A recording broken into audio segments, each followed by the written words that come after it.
Me borraron de la familia hasta que descubrí que habían falsificado mi firma. El mensaje que rompió 5 años de silencio llegó a las 2:00 a. Pensé que ya nada podía sacudirme. Me llamo Iris Monroe, tengo 40 años y me gano la vida investigando fraudes de seguros. Es irónico, porque paso mis días detectando mentiras en papeles perfectamente limpios. Pero esa noche, el fraude empezó en mi propia familia, Bunchau, Mamp, M. El teléfono vibró en la oscuridad. 5 años de silencio, 5 años de ser invisible. Y de repente, un nombre que no esperaba volver a ver.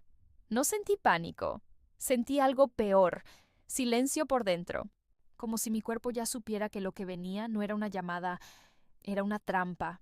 Contesté al cuarto timbrazo y escuché la voz de mi hermano. No dijo, te extraño, no dijo, perdón, no dijo nada humano, solo esto. Tienes que venir este fin de semana. Es sobre el testamento. Y colgó. Sin explicaciones, sin emoción, sin historia. Solo una orden disfrazada de familia. Y ahí lo entendí. Si después de 5 años te buscan de madrugada, no es por amor, es porque necesitan algo de ti. El regreso a una casa que ya no era hogar. No dormí. Me quedé mirando el techo mientras cada palabra se repetía en mi cabeza como una alarma rota. Testamento. Ven. Fin de semana. A las 7:08 a.m. ya tenía café en la mano. A las 8:00 mi abogado en la línea. Y a las 10:00 ya estaba conduciendo hacia la casa donde aprendí lo que significa ser reemplazable, porque yo no había sido invitada como hija, ni como hermana. Había sido convocada como firma.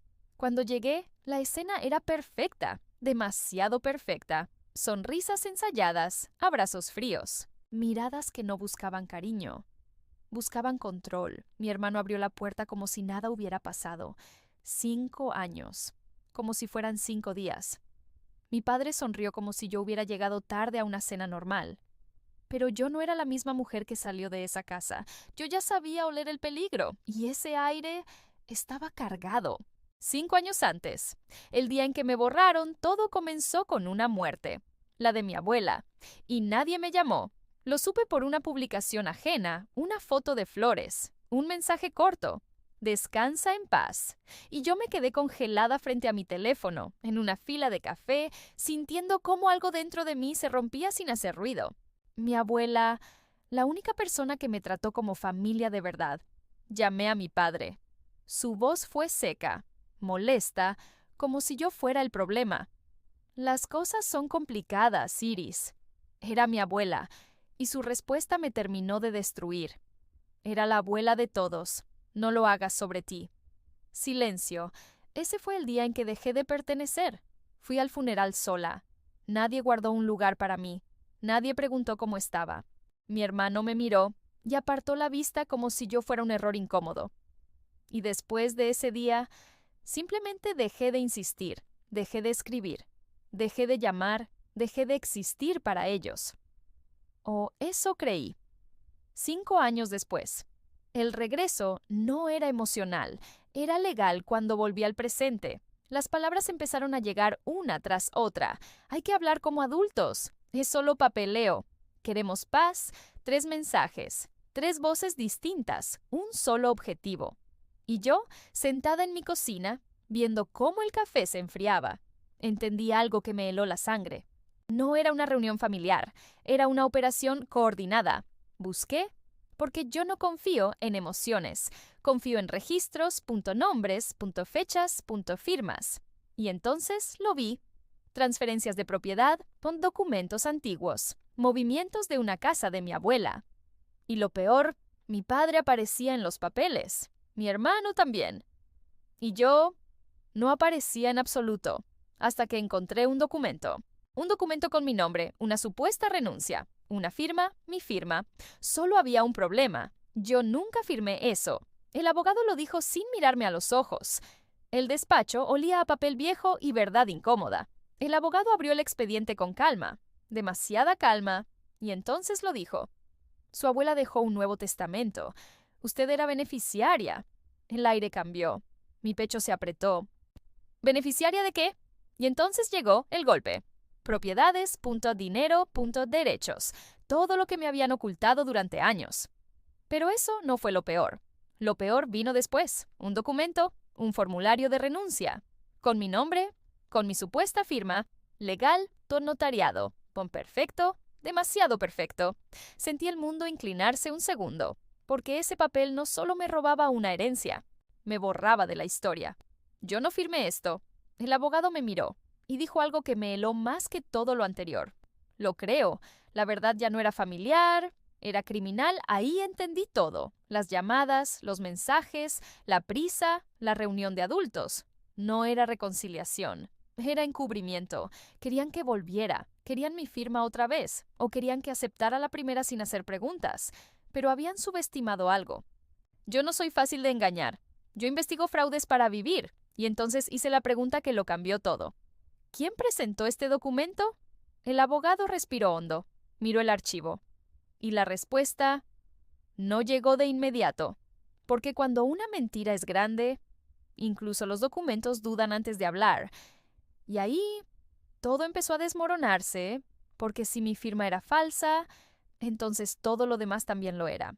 La herencia, la casa, la historia, mi lugar en la familia, todo. Y en ese momento entendí la verdad más peligrosa de todas.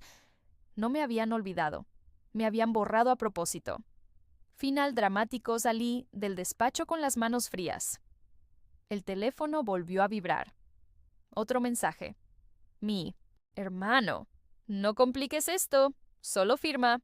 Miré la pantalla y por primera vez en 5 años no sentí dolor. Sentí algo mucho más fuerte. Decisión. Porque cuando una familia te borra con una firma falsa, ya no estás peleando por amor. Estás peleando por justicia. El papel que lo cambió todo. El mensaje seguía brillando en la pantalla. No compliques esto. Solo firma. Y por primera vez en años, no sentí nostalgia, ni tristeza, ni duda. Sentí algo más frío, claridad, porque ahora lo veía todo con los ojos de alguien que pasa su vida detectando fraudes. Cuando alguien insiste demasiado en la calma, es porque el incendio ya está controlado por ellos, no por ti. Pero yo no era el fuego que podían apagar. Yo era el error en su sistema. Volví al coche sin mirar atrás, las manos firmes, la respiración lenta y una idea clavada en el pecho. Si mi firma era falsa, entonces alguien dentro de mi propia familia no solo mintió, me sustituyó legalmente. Encendí el motor y tomé una decisión que no tenía vuelta atrás. No iba a confrontarlos. No todavía. Primero, iba a desarmarlos. La investigación que mi familia nunca vio venir esa misma tarde, abrí todos los archivos otra vez, pero esta vez no como hija. Como investigadora amplié la firma falsificada.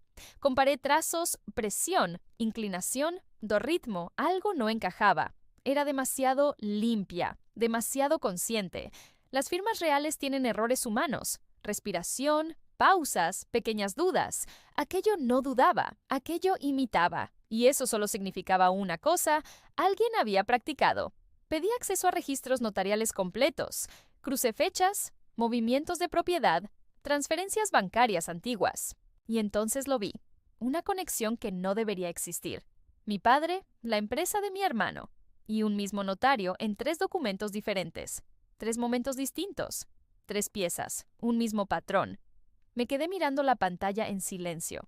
Y el silencio empezó a pesar, porque ya no era una sospecha, era una estructura. Un sistema construido durante años, y yo no era una heredera olvidada, era el obstáculo que habían tenido que borrar. El segundo golpe llegó desde donde menos lo esperaba. El teléfono sonó. Número desconocido. Contesté. Silencio. Respiración al otro lado.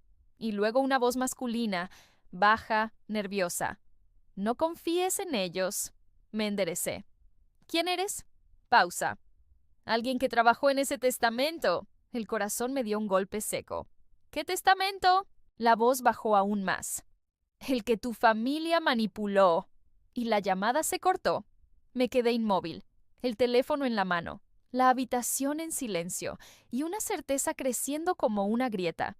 No era solo una disputa familiar, era algo organizado. Y alguien Acababa de decidir arriesgarse para decírmelo. Regresé a la casa no porque confiara, sino porque necesitaba verlos de nuevo, con otros ojos. Cuando llegué, la luz del porche estaba encendida. Demasiado cálida, demasiado perfecta, como si la escena hubiera sido preparada. Mi padre abrió la puerta antes de que tocara. Sonreía otra vez, pero esta vez vi lo que antes ignoré. La tensión en su mandíbula, el control en su mirada, el miedo disfrazado de autoridad. Iris, al fin. No respondí. Entré, y el aire dentro de la casa me golpeó como una ola vieja. Todo seguía igual, pero nada era igual. Mi hermano apareció desde el pasillo. Traje limpio, expresión ensayada. Taupe, solo queremos resolver esto rápido. Rápido. Esa palabra otra vez, siempre rápido. Siempre sin preguntas, siempre sin ruido, como si la verdad fuera algo que se pudiera firmar y archivar. Mi madrastra apareció detrás de ellos, sonrisa suave, voz dulce, falsa como vidrio. No tiene que ser incómodo, Iris, solo queremos paz. Y ahí casi me reí, porque en mi trabajo, paz es la palabra favorita de los culpables. Me senté, no porque estuviera cómoda, sino porque quería verlos creer que lo estaba. Mi padre colocó una carpeta sobre la mesa, la misma carpeta que ya conocía, el mismo intento, la misma trampa. Solo falta tu firma. El silencio cayó, y por un segundo nadie respiró. Abrí la carpeta, vi el documento, otra versión, otra copia, otra mentira, y entonces levanté la mirada, despacio, sin emoción, y dije, ¿cuántas veces han falsificado mi firma? El aire cambió, mi hermano se tensó, mi padre no respondió, pero su silencio lo hizo, lo confirmó todo. Mi madrastra dio un paso adelante. No es lo que parece. Y la interrumpí, suavemente, pero firme. Eso es exactamente lo que siempre dicen cuando sí es lo que parece. Mi padre golpeó la mesa, no fuerte. Controlado como alguien que intenta recuperar autoridad antes de perderla del todo. ¿No entiendes cómo funcionan estas cosas? Lo miré, directo, sin parpadear. Sí entiendo. Pausa. Las he investigado toda mi vida. Silencio otra vez, pero ahora era distinto. Este silencio tenía grietas. Me incliné ligeramente hacia adelante y lancé la pregunta que nadie quería escuchar. ¿Quién decidió que yo no merecía lo que mi abuela me dejó? Mi hermano abrió la boca, la cerró, la volvió a abrir, pero no salió nada, porque la respuesta ya estaba escrita en su cara. Y entonces lo vi. El detalle final. El error humano. Un pequeño archivo sobre la mesa, una copia de un correo antiguo, un nombre oculto entre documentos, un notario. El mismo, puntos otra vez. Mi corazón no se aceleró. Se enfrió porque ahora tenía lo suficiente. No para sospechar, sino para destruirlos legalmente. Me levanté. Despacio. La silla raspó el suelo. Y dije la última frase antes de salir. Gracias. Mi padre frunció el ceño. ¿Gracias? Asentí. Sí. Pausa. Ahora sé exactamente lo que hicieron. Y me fui, sin correr, sin mirar atrás, porque la verdadera victoria no es gritar, es tener pruebas. Esa noche, en mi apartamento, abrí un nuevo archivo en mi computadora. Lo titulé Caso Monroe. Fraude familiar y empecé a construirlo pieza por pieza. Como cualquier otro caso, solo que este tenía mi apellido. Última línea ahí. Mientras el cursor parpadeaba en la pantalla, entendí algo aterrador. Ellos no solo habían falsificado mi firma, habían firmado su propia condena. El último papel. Parte final del archivo en la pantalla ya no era solo un documento, era una línea de fuego, un antes y un después. Caso Monroe. Fraude familiar. El cursor parpadeaba como si estuviera esperando permiso para destruirlos. Y yo, por primera vez en mi vida, no dudé. Empecé a ordenar todo. Fechas, firmas, notarios, transferencias, mensajes. Cada pieza encajaba con una precisión enfermiza. No era un error aislado. Era un sistema, un acuerdo silencioso entre personas que debían protegerme y que decidieron borrarme. Pero había algo más, algo que no encajaba. La firma falsa. Era buena, demasiado buena. Y eso me obsesionaba, porque nadie falsifica así sin dejar un rastro, o sin ayuda profesional. Entonces lo vi, Un detalle minúsculo en el registro notarial, un código interno, un sello duplicado en 2 documentos distintos, 2 fechas diferentes, un mismo origen. Sentí un escalofrío, porque eso no era un error familiar, era corrupción estructural. Y mi familia no era solo culpable, era parte de algo más grande. La llamada que no esperaba él. Teléfono vibró otra vez. Número desconocido. Contesté sin hablar, y esta vez la voz fue distinta, más cercana, más rota. Iris. Reconocí el temblor. El notario. El mismo que había visto en los documentos. No debería estar llamándote. Me quedé quieta. Entonces cuelgué. Silencio. Respiración pesada. Y luego, tu abuela sabía lo que iban a hacer. El aire desapareció de la habitación. Me senté lentamente. Explíquese. La voz del otro lado se quebró. Ella cambió el testamento 2 veces. La segunda vez, pidió que se te notificara en persona. Pausa. Pero alguien interceptó el proceso. Mis dedos se apretaron sobre el teléfono. ¿Quién? Silencio largo. Demasiado largo. Y luego, apenas un susurro. Tu padre. No fue dolor lo que sentí, fue algo más frío. Como si algo dentro de mí se reorganizara en silencio. El verdadero testamento del notario continuó. Ella dejó instrucciones claras. Si algo le pasaba, debías recibir todo directamente, sin intermediarios. Mi respiración se volvió lenta. ¿Y qué pasó? La voz se quebró aún más. Desapareció un documento original y apareció otro, ya firmado. Ahí lo entendí todo. No me habían excluido, me habían reemplazado. ¿Por qué me llama ahora?, pregunté. Hubo una pausa, y luego la frase que cambió todo. Porque encontraron el original. Silencio, punto total. ¿Dónde? En una caja de seguridad, privada, registrada a nombre de tu abuela, contigo como única autorizada secundaria. Mi corazón se detuvo un segundo. ¿Y mi familia? La respuesta llegó inmediata. Ya lo saben. Colgué. Sin despedirme, sin respirar. Solo colgué. La casa ya no era una casa. Llegaron antes de que amaneciera. Lo supe porque vi los coches desde la ventana. 3 luces apagadas, silencio agresivo. No venían a hablar. Venían a cerrar algo. No me moví. Esperé. Porque en mi trabajo hay una regla. Cuando el culpable sabe que lo atraparon, deja de actuar racionalmente. Golpes en la puerta. No suaves, no familiares. Golpes de pánico. Iris, abre. La voz de mi hermano, rota. No abrí. Ya no hay nada que discutir, dije desde dentro. Silencio, luego mi padre. Estás cometiendo un error. Y casi reí, porque eso siempre dicen cuando ya perdieron. El error fue suyo, respondí. Un golpe más fuerte. Podemos arreglar esto en familia, dijo mi madrastra. Esa palabra otra vez, familia. Como si aún significara algo, me acerqué a la puerta. No la abrí. Solo hablé. Ustedes dejaron de ser familia el día que firmaron algo con mi nombre. Silencio. Y entonces, la frase final de mi padre. Más baja, más peligrosa. No sabes lo que estás activando. Ahí sí abrí la puerta. Solo un poco. Lo suficiente para mirarlos uno por uno y dije, sí lo sé. Pausa. Estoy activando la verdad. El día del juicio semanas después, el tribunal no estaba lleno, estaba helado. No de temperatura, de tensión, porque los documentos no mienten, pero las personas sí tiemblan cuando los leen en voz alta. El juez revisó cada página, cada firma, cada inconsistencia, cada sello duplicado, cada transferencia. Mi padre no me miraba, mi hermano tampoco, pero yo los miraba a ellos, sin odio, sin rabia, solo observación, como siempre hice en mi trabajo. Cuando el juez terminó, el silencio fue absoluto. Y entonces dijo, esto constituye fraude documental, suplantación de identidad y manipulación de herencia. Un golpe seco, una sentencia que no necesita gritos. Mi hermano se levantó. No sabíamos, pero el juez lo interrumpió. La evidencia dice lo contrario. Mi padre no habló.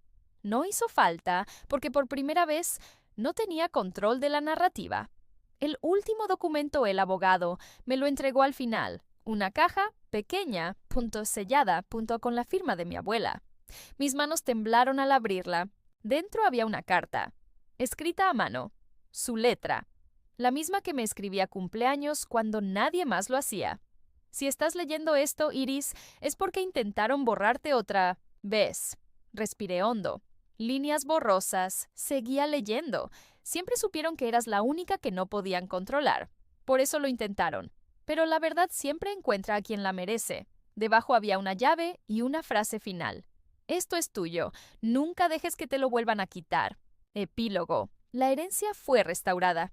Pero eso nunca fue lo importante, porque el dinero no repara lo que la traición rompe. Nunca volví a hablar con ellos, no porque no pudiera, sino porque ya no existía nada que decir. Meses después, abrí la caja de seguridad y entendí lo que mi abuela realmente me dejó. No era solo una herencia, era una advertencia. Última escena, estoy de pie frente a la ventana de mi nuevo apartamento. Ciudad abajo, silencio dentro. Paz real. ¿No la falsa que ellos prometían? Y por primera vez en mi vida, no estoy buscando quién me borró. Estoy asegurándome de que nunca vuelva. A pasar punto frase final porque aprendí algo que nunca olvidaré. La familia no se elige. Pero la verdad, cuando llega, no pide permiso para destruirla. Antes de seguir, comenta justicia. Si crees que nadie debería quedarse con lo que no le pertenece. Dale like al video si piensas que la traición más dolorosa es la que viene de la propia familia. Y suscríbete porque lo que ocurre después de este momento es algo que nadie vio venir. La llamada de las 2 de la madrugada no fue el problema. Fue la prueba de que alguien estaba desesperado por ocultar la verdad.